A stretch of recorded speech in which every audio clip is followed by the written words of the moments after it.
ஒரு சிகை அலங்கார கூடம். ரொம்ப சுறுசுறுப்பாக எல்லாரும் வேலை செஞ்சுக்கிட்டு இருக்கிறாங்க.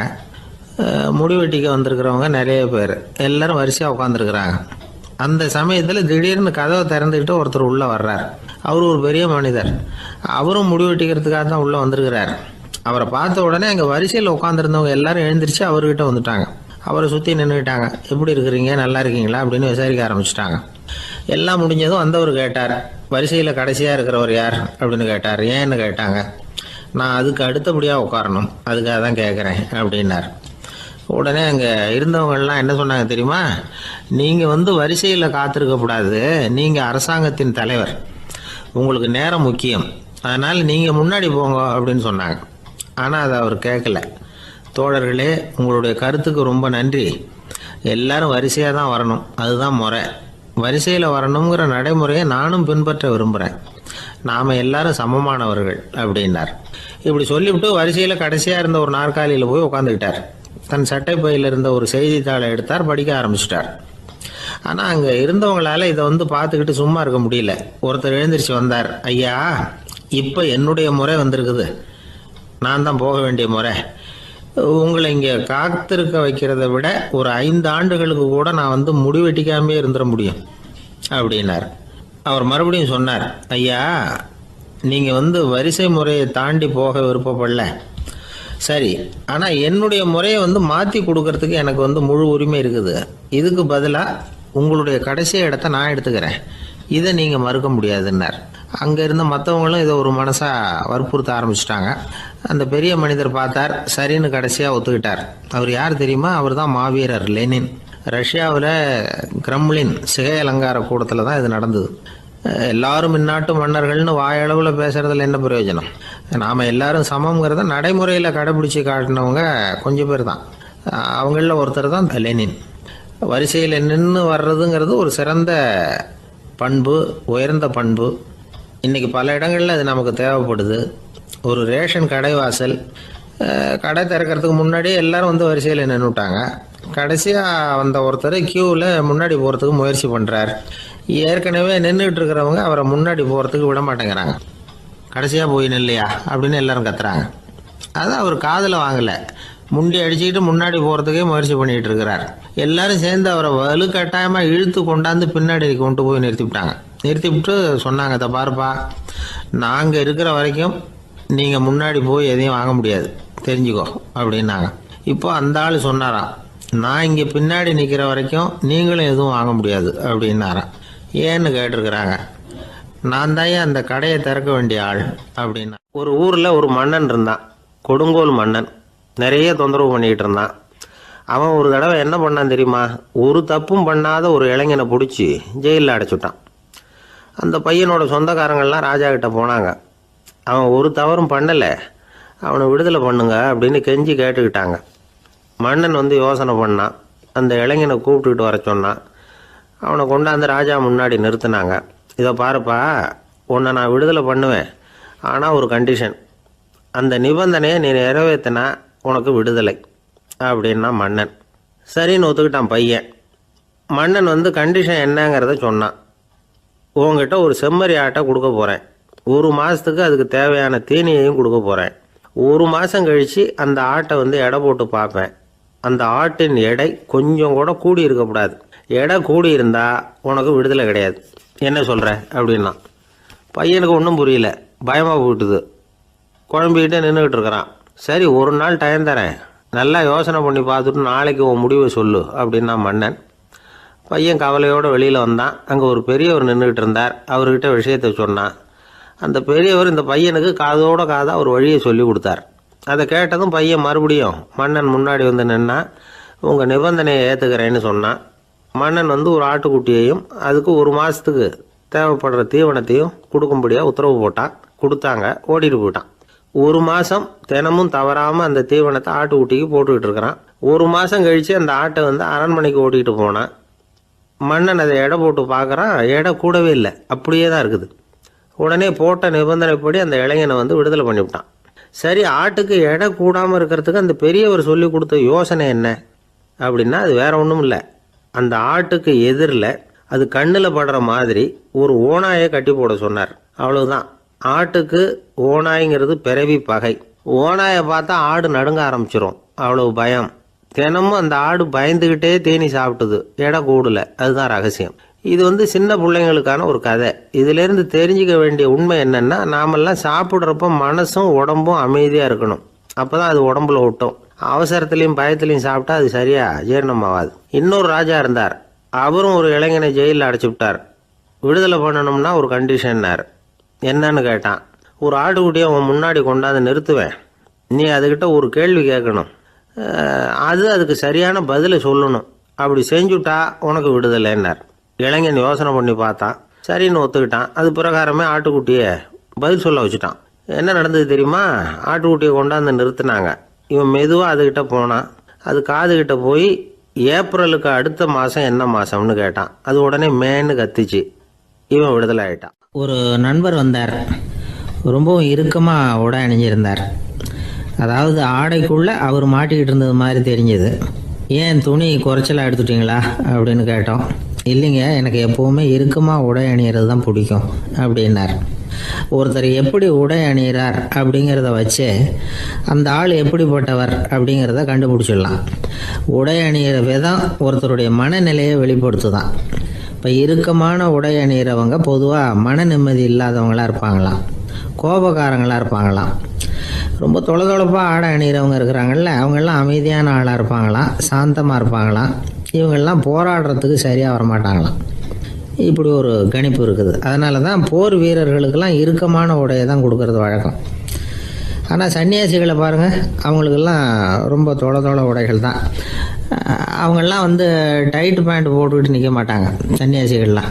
அதே மாதிரி சன்னியாசிகள்லாம் காவி உடையை தேர்ந்தெடுக்கிறதுக்கும் காரணம் உண்டு. பல ஆண்டுகள் சோதனை செஞ்சு பார்த்துட்டு தான் சன்னியாசத்துக்கு காவி தான் சரி அப்படின்னு முடிவு பண்ணியிருக்கிறாங்க. இப்போ பௌதீக விஞ்ஞானப்படியும் அதுதான் சரி. அதாவது சூரிய ஒளியில் 7 வண்ணங்கள் உண்டு. ஒரு பொருள் மேலே அது விழும்பொழுது அந்த பொருள் நமக்கு சிவப்பாக தெரிஞ்சதுன்னா அந்த பொருள் சிவப்பை தவிர மற்ற எல்லா நிற கதிர்களையும் உள்வாங்கிக்கிட்டு சிவப்பு நிறத்தை மட்டும் வெளியில் விடுது. அதாவது விலக்கி விடுது. அதனால தான் அந்த பொருள் சிவப்பாக தெரியுது. உடல் ஆரோக்கியத்துக்கு ஓரளவு சிவப்பு தேவைப்படுது.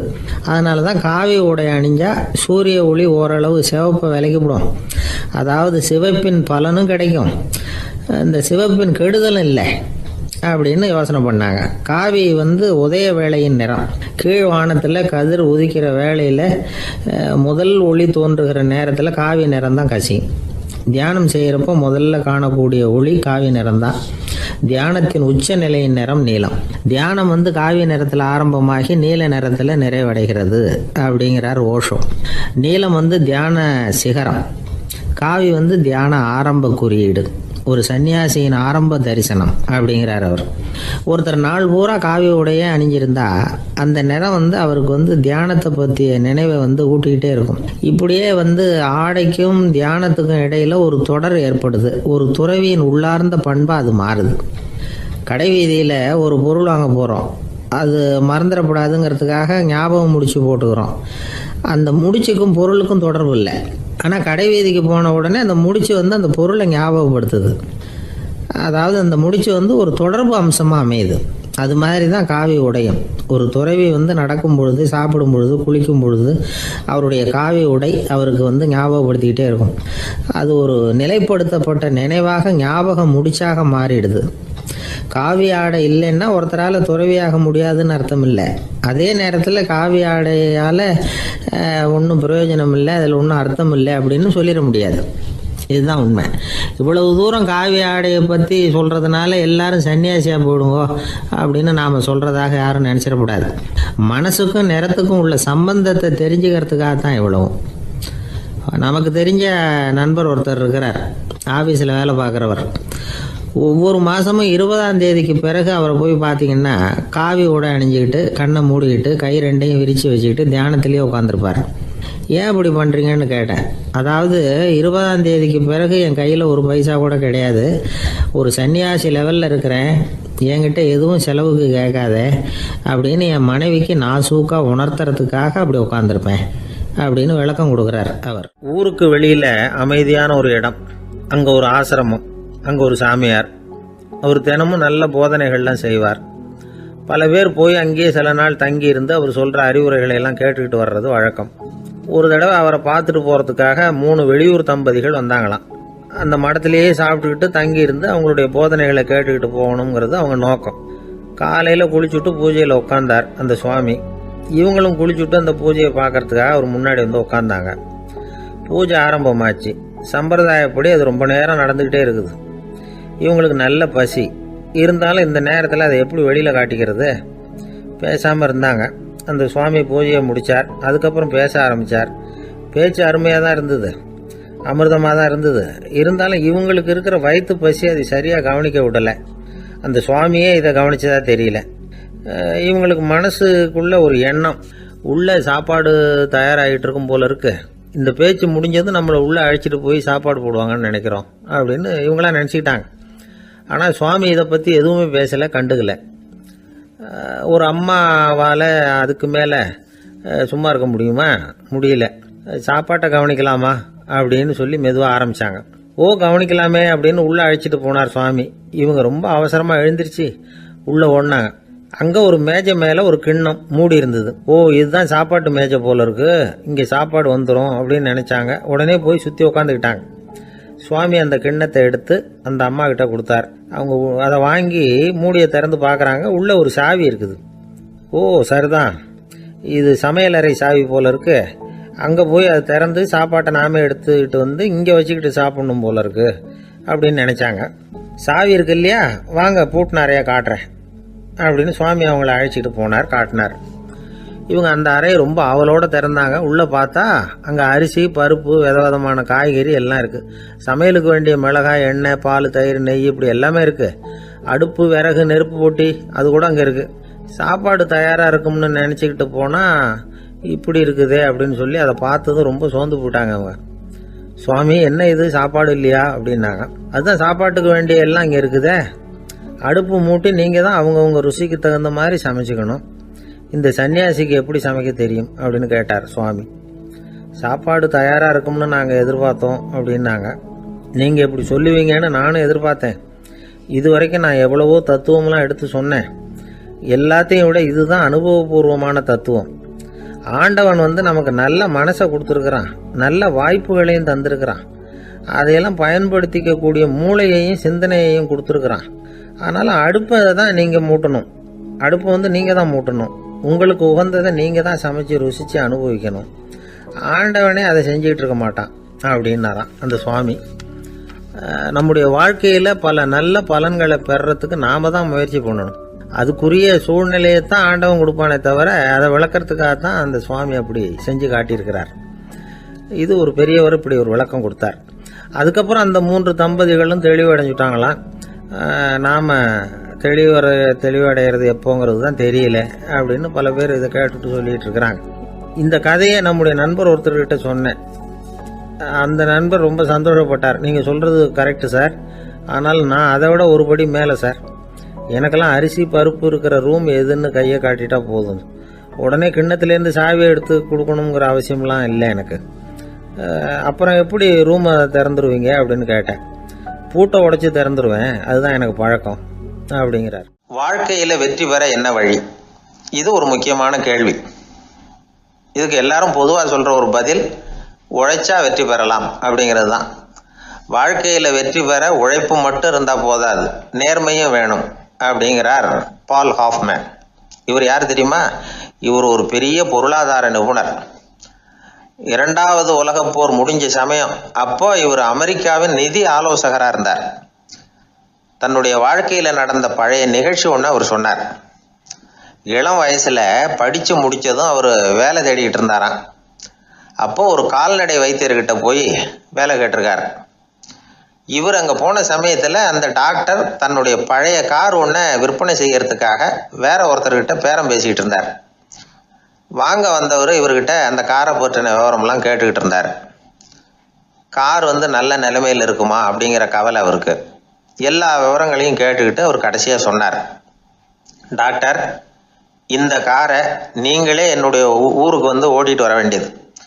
கார் எந்த ரிப்பேரும் ஆகாமல் என்னுடைய ஊருக்கு சேர்ந்துட்டுதுன்னா அங்கேயே நான் பணம் கொடுத்து இந்த காரை வாங்கிக்கிறேன் அப்படின்னார். நம்ம கார் அவ்வளோ தூரத்துக்கு வழியில் எந்த கோளாறும் இல்லாமல் போய் சேருமா அப்படிங்கிற சந்தேகம் டாக்டருக்கு. அவர் என்ன செஞ்சார் தெரியுமா? தன்கிட்ட வேலை கேட்டு வந்திருந்த இளைஞர் பால் ஹாஃப்மேனை கூப்பிட்டார். அவர்கிட்ட சொன்னார், இதை பாருப்பா, இந்த காரை நீ அவருடைய ஊர் வரைக்கும் நல்லபடியாக ஓட்டிகிட்டு போய் சேர்த்துட்டீன்னா உனக்கு நான் வேலை கொடுத்து விட்றேன். அது மட்டும் இல்லை, காரு விற்கிற தொகையில் கமிஷனும் கொடுக்குறேன், என்ன சம்மதமா அப்படின்னு கேட்டார். ஹாஃப்மேன் யோசனை பண்ணார். அதுக்கப்புறம் சரின்னு சொல்லி சம்மதிச்சார். கொஞ்ச நேரத்தில் அவரும் கார் வாங்க வந்தவரும் புறப்பட்டாங்க. இவர் ரொம்ப சிரமப்பட்டு வழியில் எங்கேயும் நிறுத்தாமல் காரை ரொம்ப சாமர்த்தியமாக ஓட்டிகிட்டு போய் சேர்த்துட்டார். இவரை அழைச்சிக்கிட்டு வீட்டுக்குள்ளே போனார். அப்புறம் கேட்டார், இதை பார்ப்பா, இப்போ சொல்லு, இந்த காரோட நிலைமை இப்போ எப்படி இருக்குது? உண்மையிலேயே இது நல்ல நிலைமையில் இருக்குதா? உன்னுடைய மனசாட்சிப்படி பதில் சொல் அப்படின்னார். இவரும் உடனே காரு நல்ல நிலைமையில தான் இருக்குது அப்படின்னு சொல்கிறதுக்கு வாயை திறந்தார். அதுக்குள்ளே பார்வை எதிரில் உள்ள சுவர் மேலே பட்டுது. அங்கே இயேசுநாதர் படம் ஒன்று மாட்டியிருந்தாங்க. அதுக்கு அடியில் எழுதியிருந்த வாசகம் என்னன்னா, நீ பேசும் ஒவ்வொரு வார்த்தையையும் இயேசு கவனித்து கொண்டிருக்கிறார் அப்படின்னு இருந்தது. அந்த வரிகளை பார்த்தார். உடனே காரு சரியில்லை அப்படிங்கிற உண்மையை சொல்லிவிட்டார். இவர் இப்படி சொன்னதும் இவரை ரொம்ப ஆச்சரியமாக பார்த்தார். இவர்கிட்ட இருந்த நேர்மை அவரை சிந்திக்க வச்சுது. உன்னுடைய நேர்மையை பாராட்டுறேன், உனக்கு கமிஷன் கிடைக்கணுங்கிறதுக்காகவே நான் இந்த காரை வாங்கிக்கிறேன்னார். இப்போ அவர் திகைச்சு போய் நின்னார். மறுபடியும் அவர் சொன்னார், நீ காரை ஓட்டிகிட்டு வரும்பொழுதே உன்னுடைய திறமையை பார்த்தேன், உனக்கு விருப்பம் இருந்தால் நீ என்கிட்டயே வேலைக்கு சேர்ந்துடலாம் அப்படின்னார். பால் ஹாஃப்மேன் அவர்கிட்ட வேலைக்கு சேர்ந்தார். படிப்படியாக முன்னேறினார். கடைசியில் பார்த்தீங்கன்னா அமெரிக்காவினுடைய நிதி ஆலோசகராக ஆனார். அதுக்கப்புறம் அவர் அந்த பழைய சம்பவத்தை எப்பவும் மறக்கறதில்ல, அடிக்கடி சொல்கிறது உண்டு. அதனால் இதிலேருந்து நாம் தெரிஞ்சுக்க வேண்டியது என்னென்னா, வாழ்க்கையில் முன்னுக்கு வரணும்னா உழைப்பு மட்டும் போதாது, நேர்மையும் வேணும். ஆனால் இந்த காலத்தில் சிலருடைய நேர்மை நமக்கு ஆச்சரியமாக கூட இருக்கும். ஒருத்தர் புஸ்தக கடை வச்சுருந்தார்.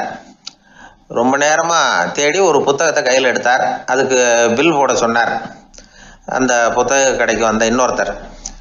பில் போடுறவர், சார் இந்த புத்தகம் மகா அறுவை, மகா மட்டம், இது வேணாம் உங்களுக்கு, வேற ஏதாவது ஒன்று பாருங்கன்னார். புத்தக கடை வச்சிருக்கிறவரே இப்படி சொன்னார். வாங்க வந்தவர் இவர் ஆச்சரியமாக பார்த்தார். உங்கள் நேர்மையை பாராட்டுறேன், அது சரி, இந்த புத்தகத்தை ஏற்கனவே நீங்கள் படித்து பார்த்துட்டீங்களான்னு கேட்டார். அதை படித்து வேற பார்க்கணுமான்னார். அப்புறம் எப்படி இது மகா மட்டம்னு சொல்கிறீங்க அப்படின்னார். அதை எழுதினவனே நான் தான் சார் அப்படின்னார் அவர். இது ஒரு விதமான நேர்மை, நேர்மையை ஒத்துக்கிறது. எப்படி இருந்தாலும் வாழ்க்கையில் உழைப்பும் நேர்மையும் உயர்வதற்கு வழிகள். உழைப்பை விட நேர்மை முக்கியம் அப்படிங்கிறத புரிந்து கொண்டால் வாழ்க்கையில் வெற்றி நிச்சயம். எல்லாமே நாற்காலிக்கு ஆசைப்படாதவர்கள் அப்படின்னு சொல்லிட முடியாது. ஏன்னா நிறைய பேர் நாற்காலிக்கு ஆசைப்படுறவங்கள நாம் பார்க்குறோம். உட்கார்றதுக்கு ஒரு நாற்காலி கிடைச்சிடாதா, அதோட ஒரு கால் உடஞ்சி முக்காலியாக இருந்தாலும் பரவாயில்ல, ஒரு மாதிரியாக அனுசரித்து உட்காந்துக்கலாம் அப்படின்னு அலையிறவங்க எத்தனை பேர்? இந்த காலத்தில் மட்டும்தான் அப்படின்னு இல்லை, அந்த காலத்துலேயும் இதே மாதிரி ஆசைகள் சபலங்கள் இருந்திருக்கும் போல இருக்குது. பரமசிவன் வசிஷ்டருக்கு ஒரு விசேஷமான ஆசனத்தை கொடுத்துருந்தாராம். சரி, அப்படி என்ன அதில் விசேஷம்னா, வசிஷ்டர் ஒரு குறிப்பிட்ட இடத்துக்கு போகணும்னு நினச்சி புறப்படுறாருன்னு வச்சுக்கோங்க. அவருக்கு முன்னாடியே இந்த ஆசனம் புறப்பட்டுரும். போய் ஒரு வசதியான இடமா பார்த்து இருந்துக்கும். வசிஷ்டர் போவார். அங்கே போனதும் எங்கே உட்காரலாம்ங்கிற இட பிரச்சனையெல்லாம் அவருக்கு ஏற்படுறதில்ல. அதுதான் இவருடைய இருக்கை அங்கே முன்னாடியே போய் காத்துக்கிட்டு இருக்குதே. நேராக போவார், அதில் உட்காந்துக்குவார். மற்ற முனிவர்கள்லாம் இதை பார்த்தாங்க. அவங்களுக்கு பொறாமையாக இருந்துதான். எல்லோரும் ஒரு இடத்துல கூடி இதை பற்றி பேசியிருக்கிறாங்க. என்ன இது, நாமளும் அவரை மாதிரி தானே இருக்கிறோம், இருந்தாலும் நமக்கும் அது மாதிரி ஒரு ஆசனம் கிடைக்கலையே அப்படின்னு யோசனை பண்ணியிருக்காங்க. சரி, நேராக பரமசிவன்கிட்டே போவோம், இதை பற்றி கேட்போம் அப்படின்னு நினச்சிக்கிட்டு போனாங்களாம். பரமசிவனை பார்த்துருக்குறாங்க. ஐயா, நாங்களும் முனிவர்கள் தானே, வசிஷ்டர் பண்ணுறது மாதிரி நாங்களும் உங்களை குறித்து கடும் தவம் பண்ணிக்கிட்டு தானே இருக்கிறோம். அப்படி இருக்கும் பொழுது அவருக்கு மட்டும் ஏன் இந்த விசேஷ சலுகை அப்படின்னு கேட்டிருக்காங்க. அதுக்கு பரமசிவன் சொன்னாராம், முனிவர்களே, உங்கள் கேள்விக்கு நான் பதில் சொல்கிறேன், ஆனால் அதுக்கு முன்னாடி நீங்கள் ஒரு காரியம் பண்ணணும்னாராம். என்ன செய்யணும் சொல்லுங்கன்றிருக்காங்க. நீங்கள் ஒவ்வொருத்தரும் தனித்தனியாக போய் உங்களை விட உயர்ந்த ஒருத்தரை தேடி கண்டுபிடிச்சி அவருக்கு அதிதி பூஜை பண்ணி அவரை ஒரு மண்டலத்துக்குள்ளே என்கிட்ட அழைச்சிட்டு வந்துருங்க அப்படின்னாராம். சரின்னு எல்லாரும் புறப்பட்டுருக்காங்க. அவங்க போனதுக்கப்புறம் நந்தி தேவனை அழைச்சி வசிஷ்டரை கூப்பிட்டுக்கிட்டு வர சொன்னாராம். அவர் வந்தார். வணங்கினார். வசிஷ்டரே, இன்னையிலேருந்து ஒரு மண்டலத்துக்குள்ளே உங்களை விட தாழ்ந்தவர் ஒருத்தரை தேடி கண்டுபிடிச்சி அவருக்கு அதிதி பூஜை பண்ணி அவரை என்கிட்ட கூப்பிட்டுட்டு வாங்கன்னு விட்டார். சரின்னு இவரும் புறப்பட்டு போயிட்டார். கொஞ்ச நாள் ஆச்சு. முனிவர்கள்லாம் திரும்பி வந்தாங்க. பரமசிவன் முன்னாடி வந்து நின்னாங்க. ஐயா, எவ்வளவோ தேடி பார்த்துட்டோம், எங்களை விட உயர்ந்தவர்கள் யாருமே கிடைக்கல அப்படின்னாங்களாம். வசிஷ்டரும் வந்து சேர்ந்தார். ஐயா, எவ்வளவோ தேடி பார்த்தேன், என்னை விட தாழ்ந்தவர் யாருமே கிடைக்கல அப்படின்னாராம். அவரே தொடர்ந்து சொன்னார், என்னுடைய மனைவி எனக்கு அடங்கினவ தானே, அவளுக்காவது அதிதி பூஜை பண்ணி அழைச்சிட்டு வந்துடலாமான்னு யோசித்து பார்த்தேன். என்னோட மனசு அதுக்கும் இடம் கொடுக்கல. ஏன்னா அவளோட பதி விரதத்துக்கு முன்னாடி நாம் ஏமாத்திரம் அப்படின்னு யோசித்து பார்த்தேன். அதனால் அந்த எண்ணத்தையும் கைவிட்டுட்டேன் அப்படின்னு ரொம்ப வருத்தத்தோடு சொன்னாராம். இதை கேட்ட உடனே மற்ற முனிவர்களுக்கு வெக்கமாக போச்சு. இந்த உலகத்தில் நம்மளை விட மேலானவங்க யாருமே இல்லைன்னு நாம் நினைச்சோம். வசிஷ்டரோ தன்னை விட தாழ்வானவங்க யாருமே இல்லைன்னு நினைக்கிறார். பரமசிவன் ஏன் அந்த ஆசனத்தை அவருக்கு மட்டும் கொடுத்தார் அப்படிங்கிற கேள்விக்கான பதில் அவங்களுக்கு கிடச்சிட்டு தான். இந்த காலத்தில் நாம் எப்படி நினைக்கிறோம்னா, எல்லாரும் நம்மளை விட மட்டமானவங்கன்னு நினைக்கிறோம். அதனால் நாம் மட்டும் நாற்காலியில் உட்காந்தா போதும் அப்படின்னு நினைக்கிறோம். ஏமாந்து போனவங்க சந்தர்ப்பம் பார்த்து காலை வாரி விட்டுடுறாங்க, கீழே விழுந்து காலை உடச்சிக்கிறோம். அதுதான் இன்றைக்கி நடக்கிறது. ஒரு அம்மா தன்னோட வீட்டுக்காரரை ஒரு மனோதத்துவ டாக்டர்கிட்ட அழைச்சிட்டு போனாங்களாம். என்ன ப்ராப்ளம்னு கேட்டிருக்கார் டாக்டர். எங்கள் வீட்டுக்காரர் அடிக்கடி நாற்காலியில் உட்காந்து காலை உடச்சிக்கிறார் அப்படின்னாங்களாம். அப்படின்னா அந்த நாற்காலியில் தான் ஏதோ கோளாறு அப்படின்னாரான் டாக்டர். அப்படி இருக்க முடியாது டாக்டர் அப்படின்னாங்களாம் அந்த அம்மா. அது எப்படி அவ்வளோ உறுதியாக சொல்கிறீங்கன்னு கேட்டிருக்காரு அந்த டாக்டர். எங்கள் வீட்டில் நாற்காலியே கிடையாது டாக்டர், இவர் இருக்கிறதா நினச்சிக்கிட்டு உட்கார்றார், அதுதான் ப்ராப்ளம். அளவுக்கு மிஞ்சினால் அமிர்தமும் நஞ்சு அப்படின்னு சொல்லுவாங்க. அது உண்மைதான். ஒருத்தருக்கு அளவுக்கு மீறிய புகழ் வந்துட்டுதுன்னு வச்சுங்க, அது கூட ஆபத்தாக போயிடுறது உண்டு. பழங்காலத்துல எல்லாம் கிரேக்க தேசத்தில் ஒரு பழக்கம் உண்டாம். அதாவது யாராவது ஒருத்தரை நாடு கடத்தணும்னா அதுக்கு ஒரு வழி உண்டு. அதாவது ஒருத்தரை நாடு கடத்தணும்னு மக்கள் விரும்புகிறாங்கன்னு வச்சுங்களேன், அவர் பேரை ஒரு மண்பாண்ட ஓட்டுச்சில்லில் எழுதி அதை ஒரு குறிப்பிட்ட பொது இடத்துல போட்டுற வேண்டியது, அவ்வளவுதான். இது மாதிரி பல பேர் போட்டுக்கிட்டே இருப்பாங்க. எல்லாம் அப்படியே குவிஞ்சு போயிடும். அந்த ஓட்டாஞ்சில்லு குவியலில் யாருடைய பேர் அதிகமாக இருக்குதோ அந்த நபரை ஒரு 10 ஆண்டுகள் நாடு கடத்தி விடுவாங்க. இது அந்த ஊர் வழக்கமாக. ஒரு நாள் அந்த குவியலுக்கு பக்கத்தில் ஒரு ஆள் நின்றுக்கிட்டு இருக்கிறான். அவன் கையில் ஒரு ஓட்டாஞ்சில்லு வச்சிருக்கிறான். அதில் யாரோட பேரையோ எழுதணும், எழுதி அந்த இடத்துல போடணுங்கிறது அவன் ஆசை. ஆனால் அவன் படிக்காதவன், அதனால் எழுத தெரியல. யாராவது அந்த வழியாக வர்றாங்களான்னு பார்த்துக்கிட்டே நின்றுக்கிட்டு இருந்தான். ஒரு பெரியவர் வந்துக்கிட்டு இருந்தார். அவர்கிட்ட ஓடினான். கையில் இருந்த மண்பாண்ட சில்லை கொடுத்தான். ஐயா, இதில் ஒரு பேர் எழுதி கொடுங்களேன்னா அந்த பெரியவர் அதை வாங்கி கையில் வச்சுக்கிட்டு, என்ன பேர் எழுதணும் சொல்லு அப்படின்னா. இவன் சொன்னான், அரிஸ்டைடிஸ் அப்படின்னு எழுதுங்க அப்படின்னா. இதை கேட்டதும் அந்த பெரியவருக்கு அதிர்ச்சி. ஏன்னா அவர் தான் அரிஸ்டைடிஸ், தத்துவ மேதை அரிஸ்டைடிஸ் அவர். இருந்தாலும் நான் தான் அதுங்கிறத காட்டிக்காம அந்த ஆளுகிட்ட கேட்டார். அது சரிப்பா, அரிஸ்டைடிஸ்ங்கிற பேரை எழுத சொல்ற, அவர் உனக்கு என்ன கெடுதல் பண்ணார், அவர் பேரை இதில் எழுத சொல்றியே அப்படின்னு கேட்டிருக்கார். அதுக்கு இவன் சொன்னானா, அவர் எனக்கு எந்த கெடுதலும் பண்ணல, அவரை நான் பார்த்தது கூட இல்லை அப்படின்னு இருக்கான். அப்புறம் எதுக்காக அவரை நாடு கடத்தணும்னு நீ ஆசைப்படுற அப்படின்னு கேட்டிருக்கார். இப்போ அந்த ஆள் சொல்கிறான், அரிஸ்டைடஸை பற்றி எல்லாரும் பேசுகிறாங்க, அவர் ரொம்ப நல்லவர், அவர் ஒரு பெரிய அறிவாளிங்கிறாங்க, அவர் ஒரு பெரிய வள்ளல், பேரறிஞர், இப்படி எல்லாரும் சொல்கிறத கேட்டு கேட்டு எனக்கு ரொம்ப அழுத்து போயிட்டுது, அதனால தான் வெறுப்பாயிட்டேன் அப்படின்னு நானும். இதிலேருந்து என்ன தெரியுது, நாம் நல்லவனாக இருக்கிறதுல ஒன்றும் இடைஞ்சல் இல்லை. ஆனால் நம்மளை நல்லவன் நல்லவன் எல்லாரும் சொல்ல ஆரம்பிச்சிட்டாங்கன்னு வச்சுக்கோங்க, அப்போ இடைஞ்சல் ஆரம்பம்னு அர்த்தம். எதுவுமே அளவுக்கு மிஞ்சி போகாமல் பார்த்துக்க வேண்டியது ரொம்ப அவசியம். அளவுக்கு அதிகமாக ஆசைப்படாதவங்களில் ஆப்ரஹாம் லிங்கனும் ஒருத்தரான். அவர் ஒரு தடவை தன்னுடைய நண்பர்கள்கிட்ட பேசிக்கிட்டு இருந்தாராம். ஒருத்தர் கேட்டிருக்கார், ஒரு மனுஷனுக்கு கால்கள் எவ்வளோ உயரம் இருக்கணும் அப்படின்னு கேட்டாராம். இதுக்கு ஆப்ரஹாம் லிங்கன் சொன்னாராம், அது என்ன, இடுப்புலேருந்து தரையை தொடுற அளவுக்கு உயரம் இருந்தால் போதும் அப்படின்னாராம். என்னுடைய நண்பர் ஒருத்தர், அவருக்கு ஜாதகத்தில் நம்பிக்கை உண்டு, அவரே ஜோசியம்லாம் பார்ப்பார். என்ன சார் இந்த காலத்தில் இதையெல்லாம் நம்பிக்கிட்டு இருக்கீங்களே அப்படின்னு கேட்டால், உங்களுக்கு ஒன்றும் தெரியாது சார், இந்த உலகத்தில் ஒவ்வொருத்தரும் அவங்கவங்க செய்கிற நல்லது கெட்டதுக்கு தகுந்த பலனை அனுபவிச்சே தீரணும் பார். அது மட்டும் இல்லை, ஒருத்தர் செத்துட்டா கூட அவன் செஞ்ச பாவ புண்ணியங்கள் கூடவே போய்கிட்டு இருக்கும் பார். அது எப்படி கூட போவோம் அப்படின்னு குதர்க்கமாக கேட்டால் அதுக்கு அவர் ஒரு கதை சொன்னார். அது ரொம்ப சுவாரஸ்யமாக இருந்தது. அது என்ன கதைன்னா, ஒரு ஊரில் ஒருத்தர் இருந்தாராம். அவர் ஜோசியம் பார்க்குறதுல ரொம்ப கெட்டிக்காரரான். ஒருத்தருடைய தலைமுடியை மட்டும் அவர்கிட்ட காட்டினா போதும், அதை மட்டும் பார்த்துட்டு அவருடைய ஜாதகத்தையே அலசி விடுவாராம். அப்பேற்பட்ட திறமை. அந்த ஆள் ஒரு சமயம் கன்னியாகுமரி கடற்கரைக்கு போயிருந்திருக்கார். அங்கே கரை ஓரமாக ஒரு மண்டை ஓடு கிடந்திருக்கு. அதை எடுத்து பார்த்துருக்கார். அந்த மண்டை ஓட்டை வச்சுக்கிட்டே அதோட ஜாதகத்தை அலசியிருக்கார். இந்த மண்டை ஓட்டுக்கு உரிய ஆசாமி வாழ்க்கையில் ரொம்ப கஷ்டப்பட்டிருக்கணும், நிறைய கஷ்டத்தை அனுபவிச்சிருக்கணும். அது தாங்க முடியாமல் தான் கடலில் விழுந்து தற்கொலை பண்ணிட்டு இருக்கான் அப்படிங்கிறத அவர் கணிச்சுட்டார். இருந்தாலும் இந்த மண்டை ஓடு இன்னமும் அனுபவிக்க வேண்டியது பாக்கி இருக்கு அப்படிங்கிறத அவர் உணர்ந்தாராம். அது சரி, ஒருத்தன் உயிரோடு இருக்கிற வரைக்கும் நல்லது கெட்டதை அனுபவிக்க முடியும், செத்ததுக்கு அப்புறமும் பாக்கி இருக்குன்னா அதை எப்படி அனுபவிக்கிறது? இந்த மண்டை ஓட்டுக்கு இன்னும் கொஞ்சம் பாக்கி இருக்குங்கிறது அவருக்கு புரிஞ்சதே தவிர அதோட அர்த்தம் என்னங்கிறது சரியாக விளங்கலை. சரி, இதை இன்னும் கொஞ்சம் விவரமாக ஆராய்ச்சி பண்ணுவோம் அப்படின்னு நினச்சிக்கிட்டு அதை தன்னுடைய வீட்டுக்கு எடுத்துகிட்டு போயிட்டார். அந்த மண்டை ஓட்டை ஒரு பெட்டியில் வச்சு பூட்டினார். தன்னுடைய தனி அறையில் அதை பத்திரமா வச்சுக்கிட்டார். தினமும் ராத்திரி ஆனதும் தன்னுடைய மனைவியை பார்த்து, நீ போய் பூஜை அறையில் தனியாக படுத்துக்க அப்படின்னு சொல்லிவிட்டு தினம் ராத்திரி 12 மணிக்கு பெட்டியை திறந்து அவர் பார்ப்பார். மண்டை ஓடு அப்படியே இருந்தது தவிர இன்னும் கொஞ்சம் பாக்கி இருக்குங்கிறதுக்கு அர்த்தம் அவருக்கு விளங்கலை. அந்த மண்டை ஓட்டுக்கு இன்னும் என்ன பாக்கி இருக்க போகுது? எப்படியோ ஒரு 10 நாள் போச்சு. அந்த வீட்டம்மாவுக்கு சந்தேகம் வந்துட்டுது. நம்ம வீட்டுக்காரரு நம்மளை தனியாக ஏன் தூங்க சொல்கிறார் அப்படிங்கிற சந்தேகம். உடனே பக்கத்து வீட்டு அம்மா கிட்ட விஷயத்தை சொல்லியிருக்கிறாங்க. அந்த அம்மா உடனே, நீ கவலைப்படாத, நான் கண்டுபிடிச்சி சொல்கிறேன் அப்படின்னு சொல்லிவிட்டாங்களாம். அன்னைக்கு ராத்திரியே ஜன்னல் வழியாக எட்டி பார்த்துருக்குறாங்க.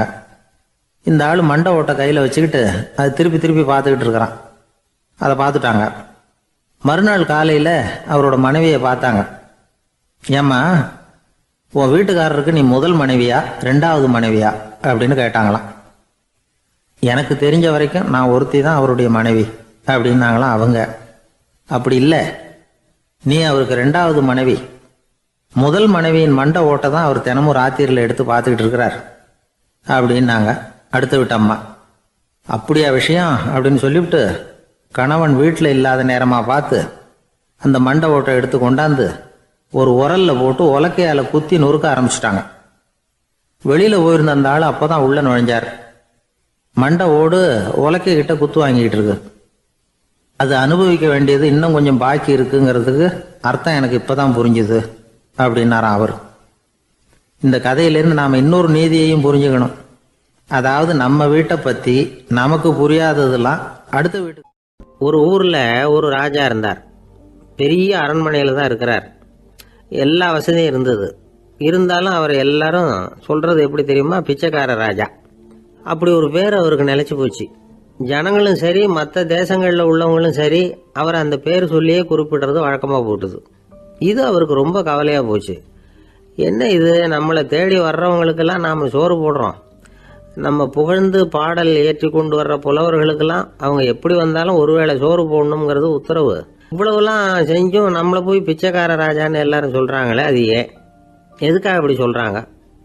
இதுதான் ராஜாவுக்கு குழப்பம். சரி, இதை பற்றி நம்ம அமைச்சர்கள்கிட்ட கேட்கலாமா அப்படின்னு யோசனை பண்ணார். இந்த விஷயத்தை போய் அவங்ககிட்ட எப்படி கேட்கறதுன்னு அவருக்கு தயக்கமாக இருந்தது. கௌரவ குறைச்சலாக தெரிஞ்சுது அவருக்கு. சரி, சாதாரண குடிமக்கள்கிட்ட இதை பற்றி கேட்கலாமா அப்படின்னு யோசனை பண்ணார். கேட்கலாம், ஆனால் அவங்க யாரும் ராஜா முன்னாடி வந்து நின்று தைரியமாக பேசக்கூடிய அளவுக்கு இல்லை. ராஜாவோட குழப்பம் நாளுக்கு நாள் அதிகமாக போச்சு. கடைசியாக அவர் ஒரு முடிவுக்கு வந்தார். அதாவது இதை பற்றி ஒரு பிச்சைக்காரங்கிட்டே கேட்டு பார்த்துட்டா என்ன. இதுதான் அவர் பண்ண முடிவு. உடனே மாறு வேஷம் போட்டுக்கிட்டு நகர்வலம் போனார். ஒரு பிச்சைக்காரனை கண்டுபிடிச்சார். இதை பாருப்பா, நம்ம ராஜாவை எல்லாரும் பிச்சைக்கார ராஜான்னே சொல்கிறாங்களே, அதுக்கு என்ன காரணமாக இருக்கும் அப்படின்னு கேட்டார். அதுக்கு அவன் சொல்கிறான், இதுக்கான பதிலை இன்னும் ஒரு 30 நாளில் சொல்கிறேன் அப்படின்னா. உடனே இவருக்கு சந்தோஷம். உண்மையை அவங்ககிட்ட சொன்னார். நான் வேற யாரும் இல்லை, நான் தான் இந்த நாட்டு ராஜா. இப்போ நீ என் கூடவே வந்துடு, அரண்மனையிலேயே தங்கிக்கோ. 30 நாள் கழித்து எனக்கு பதில் சொல்லிவிட்டு அதுக்கப்புறமா நீ போகலாம் அப்படின்னு சொல்லி அழைச்சிட்டு வந்துட்டார். அரண்மனையில் ஒரு மூலையில் அவன் தங்கறதுக்கு இடம் கொடுத்தார். தினம் 2 வேளையும் இவனுக்கு சோறு போடுங்க அப்படின்னு உத்தரவு போட்டார். ராஜா கொடுத்த இடத்துல போய் உக்காந்துக்கிட்டான் அந்த பிச்சைக்காரன். தினமும் அந்த அரண்மனையில் நடக்கிறதையெல்லாம் கவனிச்சிக்கிட்டு வந்தான். வேளைக்கு சாப்பாடு வரும், சாப்பிட்டுக்கிட்டு இருக்கான். இப்படி 30 நாள் முடிஞ்சுது. ராஜா வந்தார். என்ன, என்னோட கேள்விக்கு பதில் என்னன்னு கண்டுபிடிச்சிட்டியான்னார். கண்டுபிடிச்சிட்டேன்னா. என்ன எல்லாரும் பிச்சைக்கார ராஜான்னு சொல்றாங்களே, அது நியாயமா படுதா உனக்குன்னு கேட்டார். நியாயமா தான் படுது, சந்தேகம் இல்லாம நீங்க பிச்சைக்கார ராஜா தான். என்னதான் நீங்க வசதியோடவும் படைபலத்தோடவும் இருந்தா கூட நீங்க எங்க வர்க்கத்தை சேர்ந்த ஆசாமி தான் அப்படின்னு அடிச்சு சொல்லிவிட்டான் அந்த ஆள். எதனால் அப்படி சொல்றேன்னு கேட்டார் இவர். அரசே, ஒரு உண்மையை கண்டுபிடிச்சி சொல்றதா நான் உங்ககிட்ட சொன்னேன். நீங்க ராஜ பரம்பரைன்னா உடனே உங்க கழுத்துல கிடக்கிற முத்து மாலையை கழட்டி பரிசா கொடுத்துருப்பீங்க, பொன்னையும் மணியையும் கொடுத்துருப்பீங்க. ஆனா நீங்க அப்படி செய்யல. என்ன ஒரு மூலையில உட்கார வச்சு 2 வேளை சோறு போட சொன்னீங்க. உங்களை தேடி யார் வந்தாலும், யார் பாராட்டி பேசினாலும் அல்லது பிரச்சனைகளை சொன்னாலும் நீங்க செய்யற ஒரே காரியம் சோறு போடுறது தான். பிச்சைக்காரனுக்கு சோறு மட்டும்தான் உலகம். உங்க விஷயத்திலையும் நீங்க அப்படித்தான் நினைக்கிறதாக தெரியுது. நல்லா கவனிங்க. எந்த ஒரு பிரச்சனைக்கும் சோறு தான் முடிவுன்னு நினைக்கிறீங்க பாருங்க. நீங்க சந்தேகமில்லாத எங்களை சேர்ந்த ஆளுதான் அப்படின்னு விட்டான் அந்த பிச்சைக்காரன். அதுக்கப்புறம் தான் அந்த ராஜா தன்னுடைய தவறுகளை எல்லாம் தேர்த்திக்கிட்டாராம். பசின்னு வர்றவங்களுக்கு சோறு தான் போடணும், அது தப்பு இல்லை. பாராட்ட வர்றவங்களுக்கெல்லாம் சோத்தையே போட்டு அனுப்புனா இப்படிதான் பேர் வரும். எனக்கு தெரிஞ்ச ஒருத்தர் தினமும் யாராவது ஒருத்தரை தன் வீட்டுக்கு அழைச்சிட்டு போவார், சாப்பாடு போட்டு அனுப்புவார். முன்னறிவிப்பு இல்லாம திடீர்னு ஒரு விருந்தாளியோட வீட்டில் போய் இவர் நிக்கிறது வழக்கம். அந்த அம்மாவும் இவருக்காக தயார் பண்ணி வச்சிருந்ததை இவர் அழைச்சிட்டு வந்திருக்கிற விருந்தாளிக்கு போட்டுருவாங்க. விருந்தாளி சாப்பிட்டுட்டு போனதுக்கு அப்புறம் இவர் மனைவி கிட்ட உனக்கு சிரமம் வேணாம் அப்படின்னு சொல்லிவிட்டு பக்கத்துல உள்ள ஒரு ஹோட்டலுக்கு போய் காசு கொடுத்து சாப்பிட்டுட்டு வந்துருவார். பல நாள் இப்படி நடக்கும். ஒரு நாள் அவரை தனியா கூப்பிட்டுக்கிட்டு போய் ஏன் இப்படி பண்றீங்கன்னு கேட்டோம். அதுக்கு அவர் சொல்றாரு, எங்க வீட்டு சாப்பாட்டுல இருந்து தப்பிக்கிறதுக்கு எனக்கு வேற வழி எதுவும் தெரியல சார், அதனாலதான் இப்படி பண்ணிட்டு இருக்கிறேன் அப்படின்னார். ரொம்ப பரிதாபமா. இப்பெல்லாம் நம்ம ஊர்ல மாமியார் மருமகள் ஒருத்தர் நல்லா புரிஞ்சுக்கிட்டு நல்ல விதமா தான் இருக்கிறாங்க பல இடத்துல. அதனால நான் இப்ப சொல்ல போற கதையை கேட்டுவிட்டு இந்த காலத்துல அவ்வளவு மோசமா யாரு சார் நடந்துக்கிறாங்க அப்படின்னு கேட்டு யாரும் சண்டைக்கு வரக்கூடாது. இன்னொரு உண்மையையும் சொல்லிவிடுறேன். அதாவது இந்த கதையை நமக்கு எழுதி அனுப்பி இருக்கிறதே கொஞ்ச நாள்ல மருமகளாகவும் அதுக்கப்புறம் கொஞ்ச காலத்துல மாமியாராகவும் ஆக போற ஒரு நேயர் தான். சரி, இந்த கதைக்கு வருவோம். அதாவது ஒரு சின்ன குடும்பம், அந்த வீட்டில் மாமியார் ஆட்சி, அவங்க வச்சது தான் சட்டம். பிள்ளையண்டான் எப்படின்னா அம்மா சொல்கிறதையும் கேட்டுக்குவான், மனைவி சொல்கிறதையும் கேட்டுக்குவான். நமக்கு என்னத்துக்கு வம்புங்கிற டைப்பு. மருமகள் பேரில் குறை கண்டுபிடிக்கிறதுலேயே அந்த மாமியாருக்கு ஒரு சுவாரஸ்யம். சின்ன சின்ன விஷயத்துல எல்லாம் குத்தம் கண்டுபிடிச்சிக்கிட்டே இருக்கிறாங்க. பொதுவாக எல்லாரும் எப்படின்னா ஏதாவது ஒரு காரணத்துக்காக சண்டை போட்டுக்கிட்டு இருப்பாங்க. அந்த அம்மா எப்படின்னா ஏதாவது ஒரு சண்டையை போடுறதுக்காக காரணத்தை தேடிக்கிட்டு இருப்பாங்க. அப்படி ஒரு மனசு. அந்த மருமக பொண்ணு பாவம் பயந்து பயந்து ஒவ்வொரு காரியமும் செஞ்சுக்கிட்டு வந்தது. இப்படியே பல வருஷம் ஓடி போட்டுது. அந்த மாமியாருக்கும் ரொம்ப வயசாகிட்டுது. இருந்தாலும் அந்த பழைய சுபாவம் மட்டும் மாறவே இல்லை. திடீர்னு ஒரு நாள் பக்கவாதம் வந்து அந்த அம்மாவுக்கு ஒரு பக்கம் கை கால் இழுத்துக்கிட்டுது. வாய் சுத்தமாக பேச முடியாமல் போயிட்டுது. சத்தம் மட்டும் வரும். ஒரு பக்கத்து கை காலை அசைக்க முடியும். பேசுறதெல்லாம் கையால் தான், அதாவது கை சைகையால். இப்படிப்பட்ட நிலைமையில கூட அந்த பொண்ணு தண்ணியோ பாலோ இவங்க எதிரில் கொண்டாந்து வச்சா அதை வேணும்னே தட்டி விட்டுட்டு ஒம்பு வளர்க்குறது. அதுக்கப்புறம் அந்த பொண்ணு தரையை சுத்தப்படுத்தும்ல, அதை பார்த்து ரசிக்கிறது. இருந்தாலும் அந்த பொண்ணு இதையெல்லாம் பெருசுப்படுத்தாமல் ரொம்ப பொறுமையாக தான் இருந்தது. ஒரு நாள் வீட்டில் வச்சுருந்த பாலை பூனை குடிச்சிட்டு போயிட்டுது. வயசான காலத்தில் இந்த அம்மா பால் இல்லாமல் கஷ்டப்படுவாங்களே அப்படின்னு நினச்சி பக்கத்து வீட்டில் போய் கொஞ்சம் பால் வாங்கிட்டு காய்ச்சி மாமியார் முன்னாடி கொண்டாந்து வச்சுது அந்த பொண்ணு. வழக்கம் போல் அந்த அம்மா பாலை தட்டி விட்டுட்டாங்க. இது அந்த மருமக பொண்ணு கவனிச்சுட்டுது. இவ்வளவு நாள் பொறுமையாக இருந்த அந்த மருமகளுக்கு இன்னைக்கு இதை பார்த்து தான் அசாத்திய கோபம் வந்துட்டுது. கதவுக்கு பக்கத்தில் சாத்தி வச்சிருந்த உலக்கையை எடுத்து மாமியார் தலையில் போட, அது குறி தவறி கழுத்தில் பட, அந்த அம்மா கழுத்தை பிடிச்சிக்கிட்டு ஊன்னு கத்த, இந்த பொண்ணு ஒன்றும் அலட்டிக்காமல் உலக்கையை எடுத்து மறுபடியும் கதவு பக்கம் சாத்தி வச்சுட்டு அது பாட்டுக்கு நடந்து போயிட்டுது. இருந்தாலும் மனசுக்குள்ளே லேசாக ஒரு பயம். கணவன் வீட்டுக்கு வந்ததும் என்ன விஷயம்னு கேட்டால் எப்படி சமாளிக்கிறது. அன்னைக்குன்னு பார்த்து ரொம்ப நேரம் கழித்து வீடு சேர்ந்தான் கணவன். உடனே அந்த அம்மா புகார் பண்ண ஆரம்பிச்சுட்டுது. பேச்சு தான் வராத. அதனால் ஒரு பக்கத்து கையால் சைகை காட்டுது. கதவுக்கு பக்கத்தில் இருந்த உலக்க பக்கமாக கையை நீட்டி காட்டி அப்படியே அந்த கையை தன் கழுத்துக்கு பின்பக்கமாக சுற்றி காட்டி நாக்கை வெளியில் நீட்டி நடந்த விஷயத்தை புரிய வைக்கிறதுக்கு முயற்சி பண்ணுது. இவனுக்கு ஒன்றும் புரியல. என்ன சொல்கிறாங்க அம்மா அப்படின்னு மனைவிகிட்ட கேட்குறான். அதுக்கு அந்த பொண்ணு ரொம்ப புத்திசாலித்தனமா, என்னங்க உங்கள் அம்மா சொல்கிறது உங்களுக்கு இன்னும் புரியலையா? அவங்க உங்களை பார்த்து என்ன சொல்கிறாங்கன்னா, ஏன்டா உலக்க மாதிரி நிற்கிற, சாக போகிற எனக்கு சங்கிலி எதுக்கு, என் கழுத்தில் கிடக்கிற இந்த சங்கிலியை கழட்டி என் மருமக கழுத்தில் போடுறா அப்படின்னு சொல்கிறாங்க அப்படின்னு தான். ஓ அப்படியா விஷயம்னு சொல்லி அம்மா கழுத்தில் இருந்த சங்கிலியை எடுத்து மனைவி கழுத்தில் போட்டுட்டு, அம்மா உன் விருப்பப்படியே போட்டாச்சு, இனிமேலாவது நிம்மதியாக படுத்து தூங்கு அப்படின்னு சொல்லிவிட்டு உள்ளே போயிட்டான். பார்த்தீங்களா கதையை? அதனால தான் மாமியார்கள் சைகை காட்டுறதுன்னா கூட இனிமேல் ஜாக்கிரதையாக இருக்கணும். 2 பேர் சுவாரஸ்யமாக பேசிகிட்டு இருக்கிறப்போ குறுக்க புகுந்து தொந்தரவு பண்ணுறதுக்குன்னே சில பேர் இருப்பாங்க. அது ரொம்ப இடைஞ்சலாக இருக்கும். இதே மாதிரி மின்காந்தம் கூட குறுக்க புகுந்து தொந்தரவு பண்ணும். கடைசியில் அது ஒரு பெரிய இடைஞ்சலில் கொண்டாந்து விட்டுரும். சில வீடுகளில் கேபிள் கனெக்ஷன் இல்லாமல் சில தனியார் டிவி காட்சிகள் தெரியும். அதுக்கு என்ன காரணம்னா இந்த மின்காந்த குறுக்கீடு தான் காரணம். இதைத்தான் சுருக்கமாக இஎம்ஐ அப்படின்னு சொல்கிறாங்க. அதாவது எலக்ட்ரோ மேக்னெட்டிக் இன்டர்ஃபியரன்ஸ். இது ஏற்படக்கூடிய இடங்கள் எது எதுன்னு எடுத்துக்கிட்டால் அது ஒரு பெரிய பட்டியலாகவே போயிடும். இந்த இஎம்ஐ தொந்தரவு கேபிள் டிவியில் மட்டும்தான் இல்லை, ராக்கெட் ஏவுதளத்தில் உள்ள ரேடார்கள், அங்கே உள்ள சில சக்தி வாய்ந்த தொலைத்தொடர்பு சாதனங்கள், விமான தளங்களில் உள்ள ரேடார்கள், கப்பல் தளங்களில் பொருத்தப்பட்டிருக்கக்கூடிய சக்தி வாய்ந்த ஆண்டனாக்கள், இப்படி நிறைய சொல்லலாம். காவல் நிலையங்களில் பயன்படுத்தப்படுகிற வயர்லெஸ் தொடர்பு சாதனங்கள் கூட ஓரளவுக்கு இந்த மின்காந்த அலைகளை வெளியிடும். நம்ம வீட்டில் உட்காந்துக்கிட்டு ரேடியோ கேட்டுக்கிட்டு இருப்போம் அல்லது டிவி பார்த்துக்கிட்டு இருப்போம். அந்த சமயத்தில் பக்கத்து தெருவில் ஒரு மோட்டார் சைக்கிள் அல்லது காரு, குறிப்பாக பெட்ரோல் இன்ஜின், அது போகிறப்போ அதில் உள்ள மின்கலத்தில் அதாவது மேக்னெட்டோ பேட்டரியிலிருந்து வெளிப்படுகிற மின்காந்த அலை இங்கே டிவியிலையும் ரேடியோவிலையும் கரகரப்பை உண்டு பண்ணும். சரி, இது பெருசாக என்ன இடைஞ்சலை உண்டு பண்ணிட போகுது அப்படின்னு நாம் அலட்சியமாக நினைக்கலாம். வயசானவங்களுக்கு மறதி நோயின்னு ஒன்று வரும்ல, அல்ஷமீர், அதாவது மூளையில் உள்ள செல்கள் செயலிழந்து போயிடுறது. அது செய்ய வேண்டிய வேலையை மறந்துடும். மனைவியே எதிரில் நின்னா கூட உன்னை எங்கேயோ பார்த்தது மாதிரி தெரியுதே அப்படின்னு சொல்லிட்டு இருப்பாங்க. அப்படி ஒரு மறதி. இந்த விசித்திரமான நோய்க்கு இதுவரைக்கும் மருந்தே இல்லைன்னு வேற சொல்கிறாங்க. இந்த மைக்ரோ ஓவன் அப்படின்னு சொல்லக்கூடிய சமையல் அடுப்புகள் கூட மின்காந்த அலைகளை வெளியிடுது. சமயத்தில் சில தொழிற்சாலைகளில் கூட பெரிய விபத்துக்களை இந்த இஎம்ஐ உண்டு பண்ணிவிடும். இதை பற்றி தீவிரமாக சிந்திக்க ஆரம்பித்ததே ஒரு விபத்துக்கு பிறகு தான். அமெரிக்காவுக்கும் வியட்நாமுக்கும் இடையில் போர் நடந்தது. அந்த சமயம் அமெரிக்காவுக்கு சொந்தமான விமானம் தாங்கி கப்பல் ஒன்று வியட்நாமை தாக்கிறதுக்கு தயாராக ஏவுகணைகளோட கடலில் நிறுத்தி வைக்கப்பட்டிருந்தது. தற்செயலாக அந்த பகுதியில் கப்பல் தொலைத்தொடர்பு பகுதிக்கு அருகில் ஊடுருவிய இந்த சக்தி வாய்ந்த ரேடியோ அலைகள் ஏவுகணையில் இருந்த மின்னணு சர்க்கியூட்டை பூர்த்தி செஞ்சு வச்சுட்டுது. அவ்வளவுதான், ஏவுகணை அங்கேயே வெடித்து சிதறி போச்சு. 130 பேர் அந்த இடத்துலயே உடல் கருகி செத்து போட்டாங்க.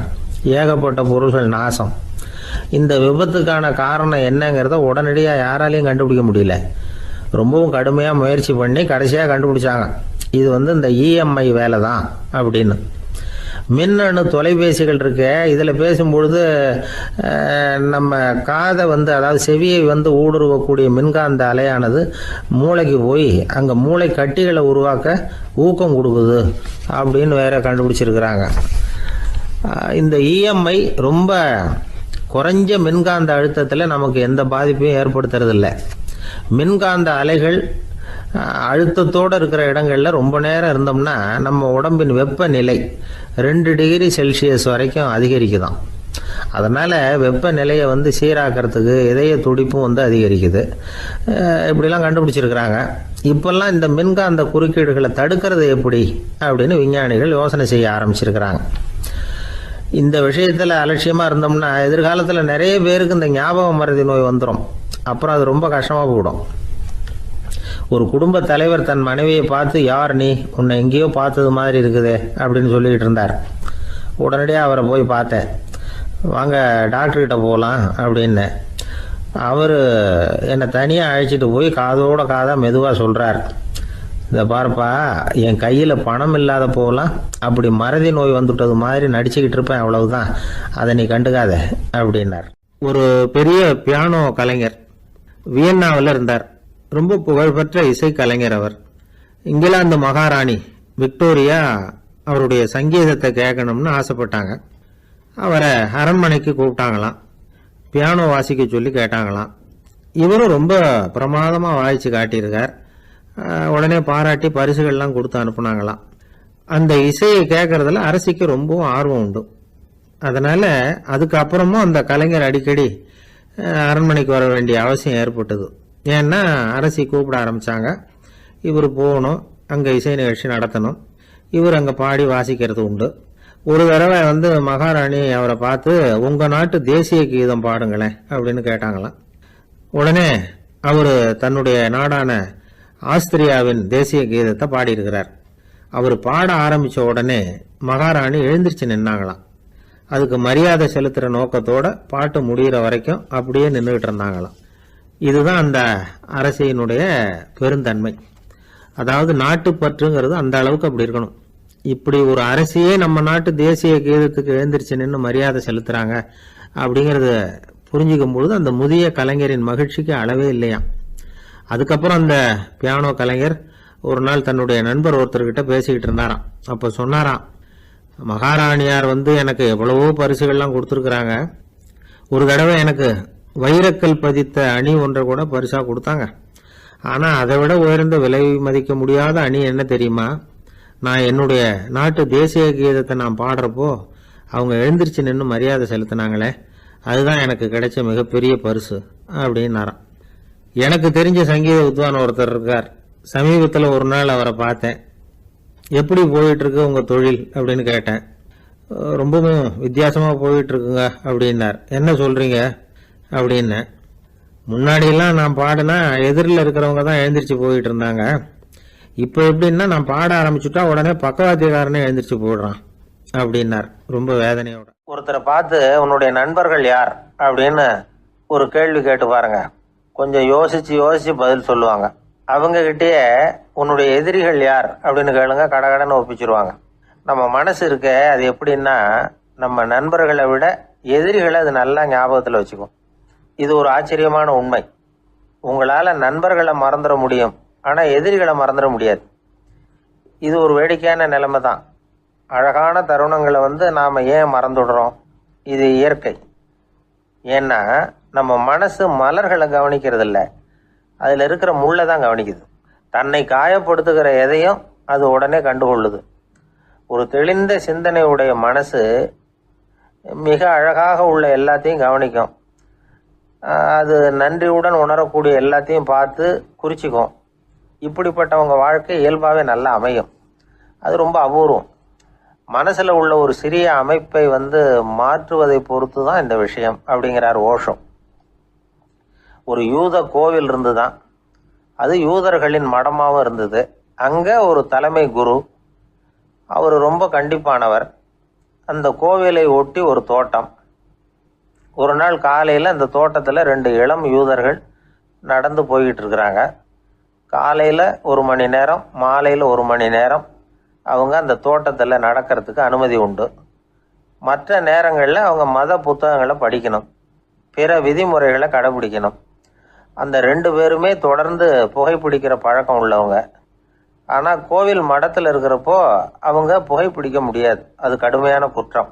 சரி, நாம் தோட்டத்தில் இருக்கிறப்போவாவது புகைப்பிடிக்கலாமா அப்படின்னு ஒரு ஆசை அவங்க 2 பேருக்குமே. இருந்தாலும் பயம். இப்படி கேட்டால் மத குரு என்ன சொல்லுவாரோ அல்லது என்ன செய்வாரோங்கிற பயம். இப்படியே கொஞ்ச நாள் ஆச்சு. ஒரு நாள் இந்த 2 பேரில் ஒருத்தன் ரொம்ப கலங்கி போய் அந்த கோவிலில் இருந்து வெளியில் வந்துக்கிட்டு இருந்தான். வந்தவன் நேராக தோட்டத்து பக்கம் போனான். அங்கே இன்னொருத்தன் ஆனந்தமாக புகை பிடிச்சிக்கிட்டு இருக்கிறான். அதை பார்த்து தான் இவனுக்கு அதிர்ச்சி. அட கடவுளே, என்ன இது, நீ கேட்காமலே ஆரம்பிச்சிட்டியா அப்படின்னா. இல்லை நான் கேட்டுவிட்டு தான் ஆரம்பிச்சிருக்கேன்னா அவன். அப்படியா, என்ன மனுஷன் இவர், நானும் தான் கேட்டேன், என்னை கண்ணாமுன்னான்னு திட்டி விட்டார். இது என்ன கோவிலா இல்லை நரகமா? உனக்கு புகை பிடிக்கணும்னு ஆசையாக இருந்தால் நரகத்துக்கு போகணும்னு சொல்லிவிட்டார். அது சரி, உன்னை மட்டும் எப்படி அனுமதிச்சார் அப்படின்னு கேட்டான் இவன்.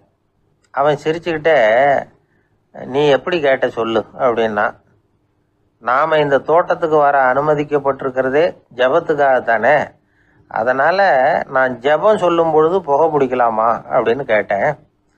அதுக்கு தான் அவர் சத்தம் போட்டு என்னை அடிக்கவே வந்துட்டார் அப்படின்னா இவன். நீ ஒரு மாதிரியாக கேட்டிருக்க, நான் வேற மாதிரியாக கேட்டிருக்கிறேன். ஜெபம் சொல்லும்போது புகை பிடிக்கலாமான்னு நீ கேட்டிருக்க. ஐயா, புகை பிடிக்கும் பொழுது ஜெபிக்கலாமா அப்படின்னு நான் கேட்டேன். அதில் தப்பு ஒன்றும் இல்லை அப்படின்னு பதில் சொல்லிட்டார் அப்படின்னா. ஒரு சிறிய மாற்றம்தான் அது மிகப்பெரிய மாறுதலை ஏற்படுத்தி விட்டது. மனசு நல்ல விதமாக சிந்திக்க ஆரம்பிச்சுட்டுதுன்னா மகிழ்ச்சிக்கு பஞ்சம் இல்லை. ஒரு கஞ்சன் ஆற்றுல விழுந்துட்டான், வெள்ளத்தில் தத்தளிச்சுக்கிட்டு இருக்கிறான். கரையில் நின்ன ஒருத்தர், உன் கையை கொண்டா இப்படி பிடிச்சி இழுத்து கரையில் சேர்த்து விடுறேன்னார். எதையும் கொடுத்து பழக்கம் இல்லாத அவன் கையையும் கொடுக்க மாட்டேன்னுட்டான். இவர் பார்த்தார், உன் கையை கொடுன்னு சொல்கிறதுக்கு பதிலாக நான் என் கையை கொடுக்குறேன் பிடிச்சிக்கோ அப்படின்னார். அவன் கப்புன்னு பிடிச்சிக்கிட்டான், இழுத்து கரையில் போட்டார். ஒரு பூங்கா, அங்கே ஒருத்தர் நின்றுட்டு இருக்கிறார். நின்றுக்கிட்டே ஏதோ ஆழ்ந்த யோசனையில் இருக்கிறார். அந்த பக்கமாக இன்னொருத்தர் வந்தார், இவரை கவனிச்சார். என்ன யோசனைன்னு கேட்டார். எப்படி எழுந்திருக்கிறதுன்னு யோசனை பண்ணிகிட்டு இருக்கிறேன்னார் அவர். கேட்டவருக்கு ஒரு மாதிரி ஆயிட்டுது. ஏற்கனவே நின்றுக்கிட்டு இருக்கிற ஒருத்தர் எப்படி எழுந்திரிச்சு நிற்கிறதுன்னு யோசிக்கிறாருன்னா அது ஆச்சரியம் தானே. அதுக்கப்புறம் இவர் யோசிக்க ஆரம்பித்தார், என்ன இவர் இப்படி பேசுகிறாரு அப்படின்னு. கீழே விழுந்தால் தானே எழுந்திரிச்சு நிற்க முடியும்.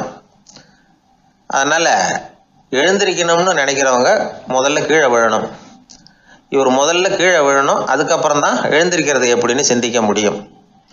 இந்த உலகத்தில் எல்லாருமே கீழே விழுந்து எழுந்தவர்கள் தான். இப்போ இந்த குழந்தை பருவத்தில் கீழே விழாமல் நடைபயில கற்றுக்கிட்டவங்க யாராவது உண்டா?